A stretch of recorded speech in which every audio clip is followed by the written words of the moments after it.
Kuna leo tunaanza kwa bwana mkubwa Yavuzi ambaye alikwenda kukutana na watu wa ukoo wa Aga kwa ajili ya kumwangusha bwana mkubwa Deva. Sasa Deva mwenyewe bwana alipewa taarifa zote na bwana mkubwa Yavuzi kwamba kuna baadhi ya watu katika ukoo wanataka kukuangusha. Kwa hiyo Deva alivyotokea pale akaambia, jamani, nilishaambia kabisa habari za kufanya biashara haramu sizitaki. Hasa wale majamaa ukoo wakataka kukimbia bwana, wakadhibitiwa na mshikaji wa bwana mkubwa Deva. Akaambia, jamani, kuanzia leo hii hatima ya huu ukoo mimi ndo naongoza. Kwa hiyo mimi nimeamua kutojihusisha na biashara yote chafu. Kwa hiyo atakayejihusisha na biashara chafu basi ndo atakuwa adui yangu namba moja. Mimi naomba sana tufanye biashara iliyo halali. Sasa hivi nchi yetu imejaa na polisi kila sehemu.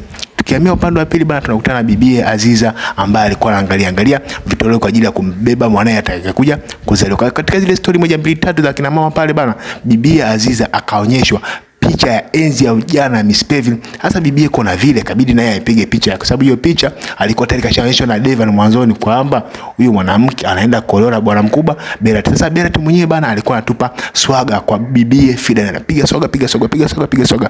Bibie Fidan akaanza kuzichoma, akamweleza mshikaji hata kujieleza kwamba anamzimikia bibie. Bibie aelewi, bibie anapewa swaga, bibie anasema bibie nisikuelewe bana, wewe nenda kama unaenda kwa Mardini. Ghafla katika kule kuongea Aziza kutokea ambia, vipi? Anaona sample wote. Ambia tunapata tu upepo bana, nimekuja nikamkuta. Ambia huyu mwanamke unamjua? Ambia jamaa kaishiwa power. Sasa tukienda kwa upande wa pili, bwana mkubwa Devan anamshukuru bwana mkubwa Yavuzi kwa kuweza kumsaidia kuweza kuwadhibiti watu wa ukoo ambao walikuwa wanataka kwenda kumwangusha bwana mkubwa Devan katika masuala ya ukoo. Sasa Yavuzi naye anaomba msaada kwa Devan na kwamba hivi aende akaongee na Aziza pamoja na mamake ili aweze kusamehewa, ili aweze kuishi kwa amani. Sasa upande wa pili Berat anajitetea kwa bibie Fidan na kwamba hivi huyu mwanamke sio mwanamke ambaye anategemea kumuoa, huyo ni Miss Pevin enza ujana wake. Ambia kama basi ni hivyo haina shida. Kwa sasa bibi Aziza akana jua sasa Berat anamfukuzia mdogo wake Fidan.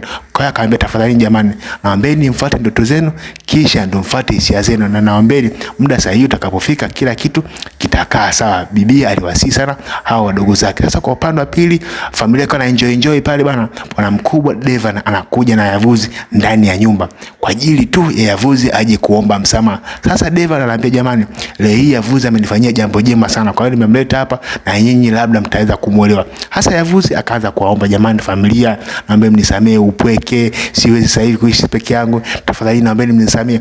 Omba msamaha Yavuzi. Ila Yavuzi akatolewa nje, akaambiwa, wewe ni muuaji wa baba yetu, kama hatuwezi kukusamea. Yavuzi lia, lakini hakuna hata mmoja alikuwa anaonyesha moyo wa kumsamehe bwana mkubwa Yavuzi.